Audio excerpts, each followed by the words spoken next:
অস্ট্রেলিয়ার টি-20 league big ব্যাশের পরের আসরের ড্রাফটে নাম লিখিয়েছেন বাংলাদেশের 10 ক্রিকেটার।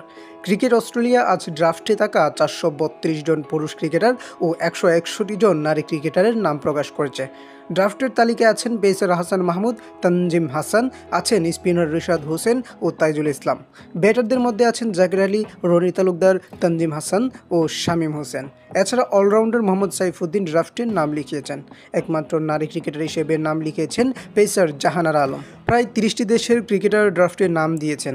পরিচিত ক্রিকেট খেলুড়ে দেশগুলোর পাশাপাশি Hong Kong, Uganda, Japan, Greece, Indonesia, রোমানিয়ার ক্রিকেটার নিজেদের নাম লিখিয়েছেন।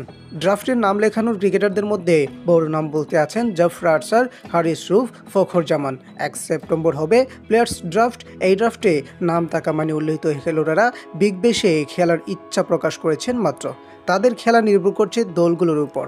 এখন পর্যন্ত অস্ট্রেলিয়ার এই লিগে একমাত্র বাংলাদেশি হিসেবে খেলেছেন সাকিব আল হাসান, কিন্তু তিনিও 2015 সালের পর থেকে এই লিগে খেলেননি। 2014 সালে অ্যাডিলেড স্ট্রাইকার্সের হয়ে 2টি ম্যাচ খেলেন সাকিব। পরের মৌসুমে মেলবোর্ন রেনেগেডসের হয়ে আরও 4টি ম্যাচ খেলেছিলেন। বিগ ব্যাশ ছেলেদের টুর্নামেন্ট শুরু হবে 15ই ডিসেম্বর, শেষ হবে 27 জানুয়ারি।